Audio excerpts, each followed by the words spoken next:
샬롬 유선생의 구속사 천국열차 유도순 목사님의 신구약 성경 파노라마를 낭독하는 시간입니다. 지금은 에베소서 파노라마 5장 13절에서 14절까지입니다. 빛의 자녀같이 행하라. 음행과 온갖 더러운 것과 탐욕은 너희 중에서 그 이름이라도 부르지 말라. 이는 성도의 마땅한 반이라. 누추함과 어리석은 말이나 희롱의 말이 마땅치 아니하니 돌이켜 감사하는 말을 하라. 너희도 이것을 정령이 알거니와 음행하는 자나 더러운 자나 탐하는 자 곧 우상 숭배의 자는 다 그리스도와 하나님의 나라에서 기업을 얻지 못하리니 누구든지 헛된 말로 너희를 속이지 못하게 하라. 이를 인하여 하나님의 진노가 불순종의 아들들에게 임하나니 그러므로 저희와 함께 참회하는 자 되지 말라. 너희가 전에는 어두움이더니 이제는 주 안에서 빛이라. 빛의 자녀들처럼 행하라. 빛의 열매는 모든 착함과 의로움과 진실함에 있느니라. 주께 기쁘시게 할 것이 무엇인가 시험하여 보라. 너희는 열매 없는 어두움의 일에 참여하지 말고 도리어 책망하라. 저희의 은밀히 행하는 것들은 말하기도 부끄러움이라. 그러나 책망을 받는 모든 것이 빛으로 나타나나니 나타나지는 것마다 빛이니라. 그러므로 이르시기를 잠자는 자여 깨어서 죽은 자들 가운데서 일어나라. 그리스도께서 너에게 빛이시리라 하셨느니라. 에베소서 5장 3절에서 14절.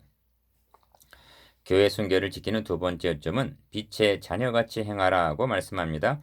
앞 단원에서는 사랑으로 행하라고 말씀했습니다. 사랑과 빛은 하나님의 중요한 두 속성입니다. 도표 28을 보십시오. 빛의 자녀같이 행해야 함은 성도의 마땅한 바라고 말씀합니다. 첫 달라. 만일 빛의 자녀같이 행하지 아니하면 어두움에는 심판이 있다고 경고합니다. 둘째 단락. 셋째 단락에서는 빛의 자녀들이 맺는 열매야 어둠의 자식들이 산출해 내는 일을 대조하여 보여줍니다. 넷째 단락에서는 잠자는 자와 죽은 자가 대조되어 있는데 잠자는 자란 하나님의 자녀이면서도 빛의 자녀같이 빛을 비추지 못하고 있는 자를 가리키고 죽은 자란 어둠의 자식을 의미합니다. 잠자는 자여 깨어 일어나라고 독려합니다. 이것이 이 단원의 대의입니다. 큰일, 성도의 마땅한 바. 3절은 음행과 온갖 더러운 것과 탐욕은 너희 중에서 그 이름이라도 부르지 말라고 말씀합니다. 앞절 1절에서 2절까지와는 그 상황이 너무나 급변하며 하늘에서 땅으로 뚝 떨어진 그런 감이 듭니다. 그렇습니다. 어느 분은 표현하기를 변화산성에 있던 제자들이 산 밑으로 내려온 그런 차이를 느낀다고 말합니다. 세 제자는 산상에서 주님의 영광과 하늘의 음성을 듣습니다. 그들은 말합니다. 주여, 여기가 좋사오니. 그러나 그들은 내려와야만 했습니다. 산 아래에는 간질로 고생하는 아들을 둔 불쌍한 사람의 절망적인 부르짖음이 기다리고 있기 때문이었습니다. 1절에서 2절까지는 너희는 하나님을 본받는 자가 되라고 하나님을 우러러 뵙게 합니다. 그리스도께서 너희를 사랑하신 것 같이 너희도 사랑 가운데서 행하라고 우리 주님을 바라보게 합니다. 그러나 3절은 만물보다 거짓되고 심히 부패한 사람을 내려다보게 합니다. 예레미야서 17장 9절. 우리말 성경에는 나타나 있지 않지만 영어 성경에는 3절이 그러나 but로 시작하고 있는 것이 이 때문입니다. 여기 있는 것이 좋사오니 하고 우리는 1절에서 2절까지에 머물기를 원합니다. 그러나 정말 그러나입니다. 이 점에서 유념해야 할 점은 본 단원의 주제가 사랑이 아니라 빛임을 명심해야만 합니다. 앞달락의 주제인 사랑과는 대조가 됩니다. 우리는 그 빛 앞에 드러난 자신들의 모습을 바라보면서 우리 신분에 어울리지 않는 옛사람의 누더기 같은 행실들을 벗어버려야만 하는 것입니다. 자, 큰 일에 작은 일, 빛 앞에서의 자신의 모습. 교회의 순결을 지키기 위해서는 사랑과 빛, 즉 진리를 함께 보수해야만 하는 것입니다. 본문을 보십시오. 음행과 온갖 더러운 것과 탐욕은 너희 중에서 그 이름이라도 부르지 말라. 이런 것들은 벗어버려야 할 것들입니다. 자신은 안 그런 척하면서 누가 이러저러 했다는 식으로 음행과 온갖 더러운 말을 입에 담는 사람이 있다면 그의 마음은 벌써 오염되어 있는 것이며 자신도 상당한 흥미와 매력을 느끼고 있다는 반증이기도 한 것입니다. 그러한 말은 입에 올리지도 말고 혹시 들으라 치면 귀를 씻는 심정으로 피하여야 하는 것입니다. 이런 신앙은 대단한 신앙이 아니라 성도 곧 거룩한 물이라면 마땅히 당연히 그래야만 한다는 것입니다. 누추함과 어리석은 말이나 희롱의 말이 마땅치 아니하니 돌이켜 감사하는 말을 하라고 말씀하고 있습니다. 성도에 마땅한 바와 마땅치 아니한 바가 대조되어 있음을 유의하십시오. 요컨대 음행, 더러운 것, 탐욕, 누추함, 어리석은 말, 희롱의 말 등은 인간의 욕구와 쾌락을 추구하는 자기중심적인 삶인 것입니다. 반면 우리 주 예수 그리스도의 이름으로 항상 아버지 하나님께 감사하는 5장 20절, 그러한 삶은 하나님의 사랑과 은혜를 묵상하며 찬양하며 경배하는 하나님 중심의 삶인 것입니다. 이 말씀이 초대교회의 그리스도인들에게 필요 불가결한 말씀이었다면 오늘 우리들에게는 더욱더 절실한 것입니다. 우리들은 숙연한 마음으로 이 말씀 앞에 서 있는 자신을 살펴보아야만 하겠습니다. 아침 저녁으로 배달되는 일간 신문과 주간지들, 스위치만 틀면 쏟아져 나오는 라디오와 TV 화면들, 영화와 비디오의 만화 등 실로 노아의 홍수보다도 더한 죄악의 홍수 속에 떠있는 한 척의 방주와 같은 자신의 모습을 봅니다. 나의 방주는 침수당하고 있지는 아니합니까? 우리가 명심해야 할 점은 성화는 가만히 있어도 자동적으로 이루어지는 것이 아니라는 점입니다. 자신을 쳐서 복종하여야 하고 영으로서 몸의 행실을 죽여야 하는 투쟁 과정인 것입니다. 우리들이 왜 이러한 삶을 살아야만 합니까? 한마디로 성도이기 때문입니다. 큰 일의 작은 이, 성도라는 그 이름, 하나님께서 쓰시려고 구별하여 놓은 택한 그릇이라는 것입니다. 아무나 먹고 마시는데 쓰는 그런 그릇이 아니라 성막에서 하나님을 위하여 쓰려고 따로 구별하여 놓으신 거룩한 그릇이라는 것입니다. 하나님을 찬양하는데 쓰시려고, 하나님을 섬기는데 쓰시려고 성별된 무리들, 그들은 세상 사람들처럼 살아가서는 아니 되는 것, 이는 성도에 마땅한 바라는 것입니다. 크니 어둠에는 심판, 진노가 있다. 하나님의 말씀을 관찰하고 해석하며 대언하여야 할 설교자의 한 사람으로서 이 대목을 대하게 될 때 애절한 심정과 반면 감탄하는 마음에 잠기게 합니다. 지금 사도 바울은 옥중에서 밖에 있는 성도들에게 설교를 편지로써 보내고 있는 중입니다. 옛사람을 벗어버리고 새 사람을 입어야 할 구체적인 것들을 일일이 말한다면 한이 없고 끝이 없을 것입니다. 그래서 말씀이 나가다가 4장 30절에서 하나님의 성령을 근심하게 하지 말라고 하십니다. 너희는 이 한 가지를 잊지 말라. 너희 안에는 성령을 모셨다는 사실을 형제들께서는 이 한마디면 족하다 싶은 생각이 들지 않으십니까? 사실 이 말씀 속에 성화 교리는 다 들어있다 해도 과언이 아닙니다. 그러나 사도는 안심이 안 되어서 또 써내려갑니다. 그러다가 5장 1절에서는 사랑을 입은 자녀같이 너희는 하나님을 본받는 자가 되라고 하십니다. 자녀이면 아버지 되시는 하나님을 본받아야만 된다는 것은 너무나 당연한 일이며 이 말씀에 무슨 말씀이 더 필요하겠습니까? 그러나 사도는 또 그리스도께서 너희 죄 때문에 죽으셨다는 이 사실을 잊지 말라고 말씀하십니다. 죄를 범한다는 것은 그분을 또다시 십자가에 못 박는 것과 같은 것입니다. 사도는 여기서 말씀을 끝내고 있습니까? 아닙니다. 바울은 다시 그러나 하고 음행 온갖 더러운 것과 탐욕은 너희 중에서 그 이름이라도 부르지 말라고 현실 세계로 돌아옵니다. 이쯤은 성도라고 일컬음을 받는 사람이라면 마땅히 그러해야 한다고 다시 다짐합니다. 사도는 여기에서도 멈추지를 않고 있습니다. 오늘 본문에서는 너희들은 심판이 있음을 잊지 말아라 하고 경고하고 있는 것을 봅니다. 인간은 이토록 부패하고 이토록 완악하단 말인가? 거짓된 인간의 모습을 보면서 마음은 애절해집니다. 큰 이의 작은 일, 하나님 나라에서 기업을 얻지 못하리니. 반면 성도를 온전케 하기 위한 사도 바울의 열정과 반복과 또 반복 강조와 또 강조함에 감탄을 금할 수 없게 되는 것입니다. 이제 성도 여러분들도 그러한 마음이 드십니까? 너희도 정령이 알거니와 음행하는 자나 더러운 자나 탐하는 자, 곧 우상 숭배 자는 다 그리스도와 하나님의 나라에서 기업을 얻지 못하리니. 정령이 아셨습니까? 기업을 얻지 못한다면 버림바가 된다는 것입니다. 이렇게 말하야만 정신을 차리게 된다는 것입니까? 성령을 근심하게 하지 말라. 하나님을 본받아라.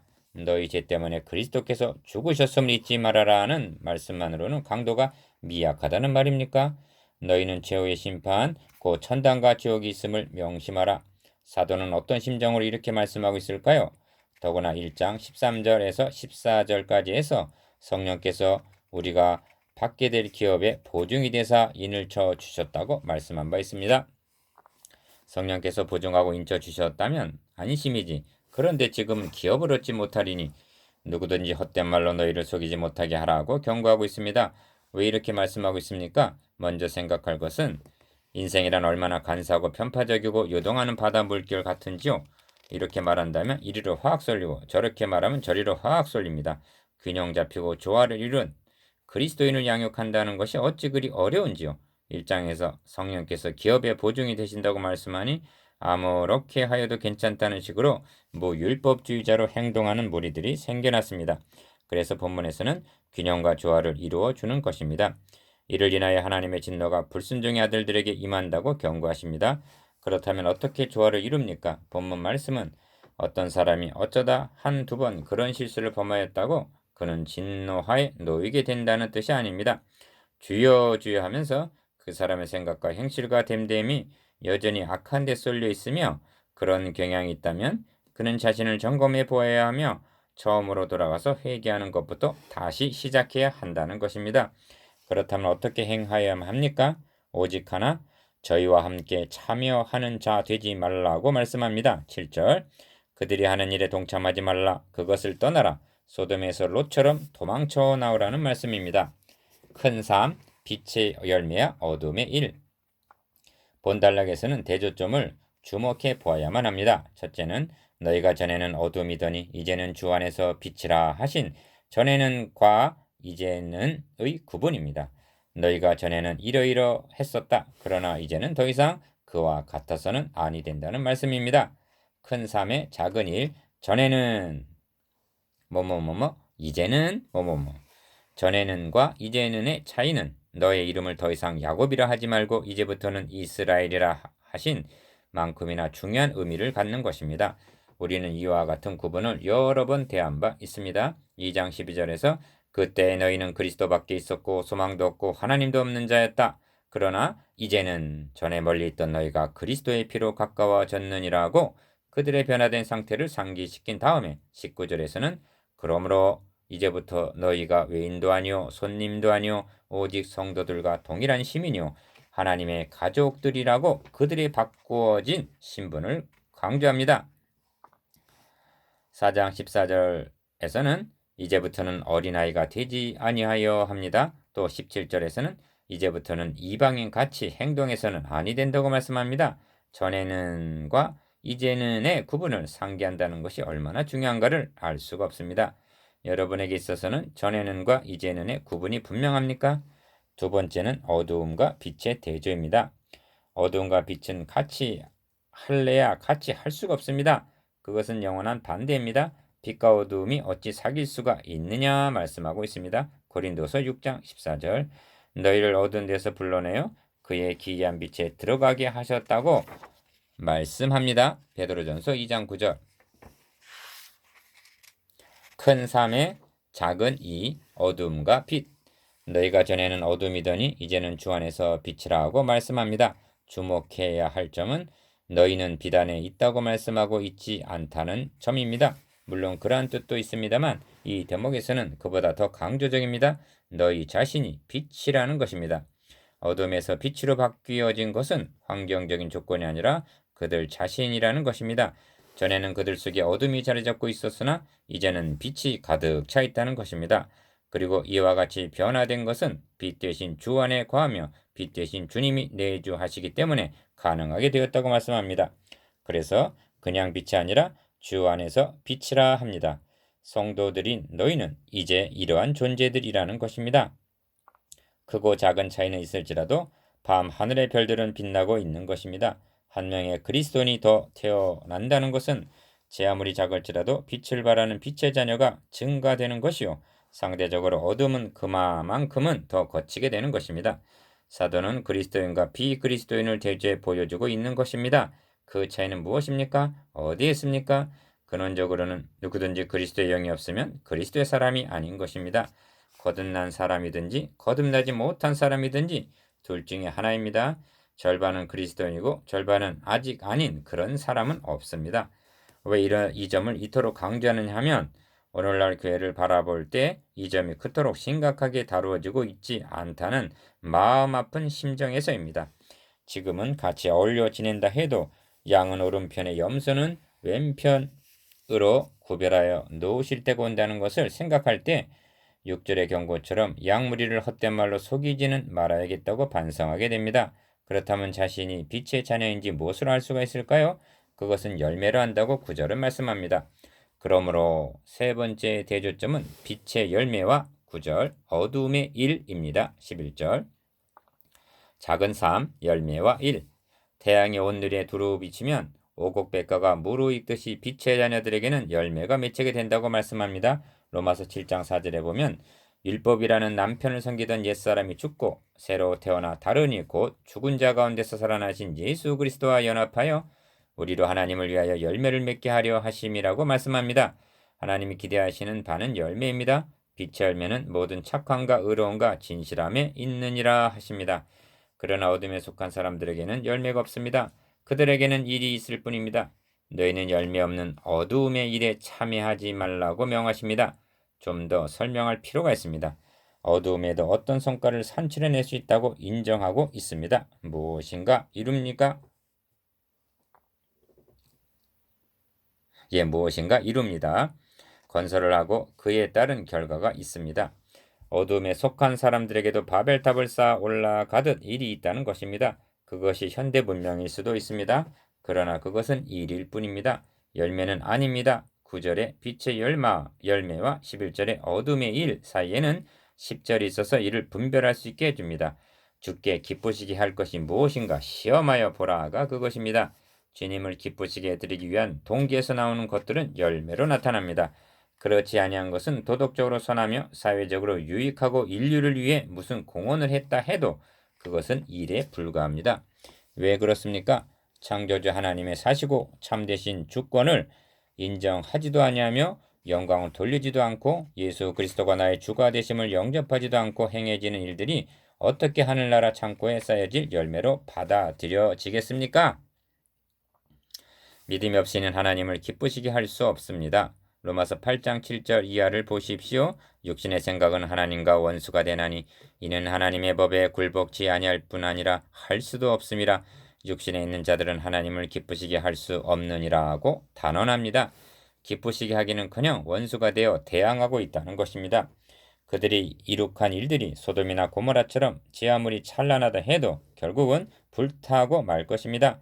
결코 열매가 될 수는 없습니다. 성경은 이 점에 대해서 얼마나 분명하고 냉혹하게 증거하고 있는지요.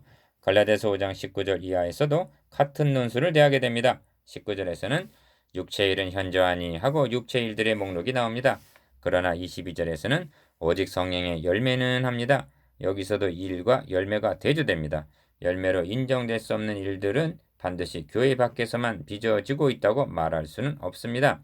11절에 보면 너희는 열매 없는 어둠의 일에 참여하지 말고 하십니다. 그것은 참여할 수 있는 가능성도 있다는 뜻이 됩니다. 어찌 가능성뿐이겠습니까? 오늘날 교회 안에서 행해지는 모든 일들이 전부가 빛의 열매, 성령의 열매라고 확신을 가지고 말할 수가 있겠습니까? 물론 성령이 하시는 역사가 아니더라도 어떤 업적과 결과를 가져올 수가 있습니다. 그런데 그것을 하나님께서 인정하시고 받아주시느냐의 여부입니다. 성경은 누가 봉사하려면 하나님의 공급하시는 힘으로 하는 것 같이 하라 하십니다. 왜 그래야만 합니까? 이는 범사의 예수 그리스도로 말미암아 하나님이 영광을 받으시게 하려 함이니라고 말씀합니다. 베드로전서 4장 11절 이러한 동기에서 행하여진 것이라야만 열매로 연락이 되는 것입니다. 우리들은 사시고 참되신 성삼위일체 하나님보다 도림이 없는 인생을 어찌 그리 의식하게 되는지요? 그들이 나를 어떻게 생각할까? 그들에게 인정받고 싶어하며 칭찬받기를 좋아하며 그들 앞에 유명해지기를 원하고 있지 않습니까? 그러한 동기에서 이루어진 것들은 그것이 비록 교회 안에서 행해졌다고 해도 열매로 받아들여지지는 못할 것입니다. 성경 말씀은 모두 다 귀하지만 보석과 같이 빛나는 부분들이 있습니다. 하나님의 성령을 근심하게 하지 말라. 하나님을 본받는 자가 되라. 주께 기쁘시게 할 것이 무엇인가 시험하여 보라가 그런 말씀들입니다. 이렇게 하면 주님이 기뻐하실까? 저렇게 하면 기쁘게 해드릴까? 그러한 마음으로 가득하여 있는 사람만이 열매를 산출해낼 수가 있다는 것입니다. 내가 하고 있는 일들이 육신의 일인가? 빛의 열매들인가 분별하도록 합시다. 이 일은 어둠의 일이고 저 일은 빛의 열매이고 이렇게 구분되는 것이 아닙니다. 똑같은 일을 해도 육신의 일이 되기도 하고 성령의 열매가 된다는 것을 명심하십시오. 값없이 구원하여 주신 하나님은 사랑을 입은 자녀들이 아버지의 영광을 위하여 열매 맺기를 기대하고 계십니다. 큰 사, 잠자는 자와 죽은 자. 13절은 그러나 책망을 받는 모든 것이 빛으로 나타나나니 하십니다. 책망하라. 그러면 그들도 빛이 될 수 있다는 말씀입니다. 그런데 11절에서도 너희는 열매 없는 어둠의 일에 참여하지 말고 도리어 책망하라고 말씀하고 있음을 보게 됩니다. 그렇다면 어떻게 하는 것이 책망하는 것일까요? 11절을 다시 보십시오. 어둠의 일에 참여하지 말고 도리어 책망하라고 말씀합니다. 참여하지 말고는 소극적이며 부정적인 면입니다. 그리고 도리어 책망하라는 말은 적극적이고도 긍정적인 말씀인 것입니다. 달리 말씀드린다면 소극적인 면은 행하기가 좀 쉬운 것이고 적극적인 면은 보다 어려운 것입니다. 작은 일, 참여하지 말라와 사귀지 말라의 구분. 그럼 좀 더 구체적으로 상고해 보겠습니다. 참여하지 말라는 말과 사귀지 말라는 말을 혼동해서는 아니 됩니다. 그것은 전혀 다른 뜻의 말씀이기 때문입니다. 고린도전서 5장 9절이 이 점에 대해서 도움을 줍니다. 내가 너희에게 쓴 것에 음행하는 자들을 사귀지 말라 하였거니와 이 말은 이 세상에 음행하는 자들이나 탐하는 자들과 도색하는 자들이나 우상 숭배하는 자들을 도무지 사귀지 말라 하는 것이 아니니 만일 그리하려면 세상 밖으로 나가야 할 것이라. 그렇습니다. 그것은 성경의 가르치심이 아닙니다. 변화선상에서 베드로는 주여 여기 있는 것이 좋사오니 했으나 주님은 슬픔과 고통과 질병에 얽매여 있는 산 아래로 내려오셨던 것입니다. 그리스도인은 8절에서 이제는 주 안에서 빛이라 하신 빛입니다. 빛과 소금의 사명을 감당하기 위하여 어두움에 있는 그들을 찾아가야만 합니다. 그러나 그들이 하는 어둠의 일에 참여해서는 아니 됩니다. 가담하지 말아야 합니다. 그런 미련하고 어리석은 그리스도인이 혹 있기 때문에 이런 권면이 필요한 것입니다. 참여하기는커녕 도리어 책망하라고 말씀합니다. 주님을 생각해 보십시다. 주님께서는 바리새인들의 비난에도 아랑곳 하시지 않고 죄인들과 세리들의 친구가 되셨습니다. 그렇다고 그들의 습관이나 행동에 가담하셨습니까? 천만의 말씀입니다. 그러하기는커녕 주님과 접촉하는 사람마다 주님과 사귐을 갖는 사람마다 놀랍도록 변화가 일어났던 것입니다. 세리장 삭개오를 보십시오. 가늠하다 현장에서 끌려온 그 여인을 보십시오. 그를 향해 돌로 치리까 말리까 살기가 등등하던 그 무리들이 하나씩 물러가는 것을 보십시오. 그리스도인에게 주어지는 명령은 참여하지 말라고 방어적인 면만이 아니라 도리어 책망하라고 어둠에 대한 공격 명령인 것입니다. 그렇다면 책망하라는 뜻이 무엇입니까? 그들이 하는 일들을 꾸짖고 정죄하고 비난하라는 의미입니까? 그렇지 않습니다. 주님 당시에 바리새인들은 그렇게 했습니다. 큰 사의 작은 이 책망하라는 의미, 대표적인 예가 누가복음 18장 9절 이하에 나옵니다. 자기를 의롭다고 믿고 다른 사람을 멸시하는 자들에게 이 비유로 말씀하시되 하고 바리새인과 세리가 등장합니다. 그는 따로 서서 기도하기를 하나님이여 나는 다른 사람들 곧 토색, 불의, 간음을 하는 자들과 같지 아니하고 이 세리와도 같지 아니함을 감사하나이다. 그는 저들을 비난하고 있는 것입니다. 그렇게 하는 일은 쉬운 일입니다. 그렇다면 책망하라는 참뜻은 무엇입니까? 어둠에 있기 때문에 자기들의 모습이 어떠한지 자기네들이 하고 있는 일들이 무슨 일을 하고 있는지 알지 못하고 있는 그들에게 너희 빛을 비추어라 하는 말씀입니다. 그렇게 하여 그 빛의 비침을 받은 자신의 모습을 보게 하라는 것이 도리어 책망하라는 의미입니다. 예를 들어 보겠습니다. 만리장성에서 있었던 일입니다. 어떤 중국인 자매가 계란 껍질을 휴지통에 던져 넣는다는 것이 그만 옆으로 떨어졌습니다. 그녀는 그냥 돌아섰습니다. 제가 가다가 그것을 휴지통에 집어넣고 일어서는데 그 자매가 보고 있는 것이었습니다. 얼굴이 빨갛게 물들어 있었습니다. 그는 시에시에 하고 진심으로 사의를 표했습니다. 그 모습이 아름다워 보였습니다. 나는 작은 빛을 비췄던 것입니다. 말 한마디 하지 않았는데도 그는 책망을 받은 것입니다. 그녀는 두 번 다시 그런 일을 되풀이하지 않을 것입니다. 도리어 다른 사람이 그렇게 하는 것을 보면 저처럼 할 것입니다. 바로 이것입니다. 너희도 그렇게 하라. 너희 빛을 그들을 향해 비추어라. 이것이 진정한 책망입니다. 이렇게 한다는 것은 꾸짖고 비난하고 정죄하는 것보다 얼마나 어려운 일입니까? 이것이 기독교적인 책망의 방법입니다. 13절과 연결하여 볼 때 더욱 분명합니다. 책망을 받는 모든 것이 빛으로 나타나나니 나타나지는 것마다 빛이니라. 세 번역은 모두 빛이 된다고 했습니다. 작은 삶 모두 빛이 되게 하라. 여러분들께서는 그런 광경을 보신 적이 있으신지요? 빛을 받으면 먼지까지도 빛을 반사합니다. 어둠에 빛이 비치면 어둠의 정체들이 밝게 드러납니다. 밝게 드러나는 것은 빛이 됩니다. 다시 말씀드리면 그들의 어두움만 물러가는 것이 아니라 그들이 다른 어둠을 향해 빛을 비치는 존재가 된다는 것입니다. 한 사람의 빛은 또 다른 사람을 빛으로 바꾸게 합니다. 이렇게 빛은 퍼져갑니다. 주님께서는 제자된 우리들이 이러한 삶을 살아갈 것을 기대하고 계십니다. 14절에서는 잠자는 자여 깨어서 일어나라고 격려하고 있습니다. 이들 잠자는 자는 죽은 자들과는 구별이 되고 있습니다. 잠자는 자들이란 그리스도인들이지만 빛을 비추지 못하고 있는 어두워진 심령들을 가리키고 있습니다. 그들에게 그리스도께서 빛이시리라고 용기를 주고 있습니다. 그 빛을 받아 반사하여야만 합니다. 너희 빛이 사람 앞에 비추게 하여 저희로 너희 착한 행실을 보고 하늘에 계신 너희 아버지께 영광을 돌리게 하라고 명하십니다. 마태복음 5장 16절. 죄악의 밤이 제 아무리 어둡다 해도 태양빛을 받아 반사하는 보름달과 같은 교회가 지상에 존재한다는 것은 크나큰 희망인 것입니다. 형제자매 여러분, 밤하늘에 무수히 빛나는 저 크고 작은 별들을 바라보면서 우리는 무엇을 결단하여야 하겠습니까? 묵상해 봅시다. 1. 성도가 마땅히 실천해야 할 바는 무엇입니까? 3절에서 4절. 2. 우리들이 빛의 자녀인 것을 어떻게 알 수 있습니까? 3. 참여하지 말라와 사귀지 말라는 어떻게 구분이 됩니까?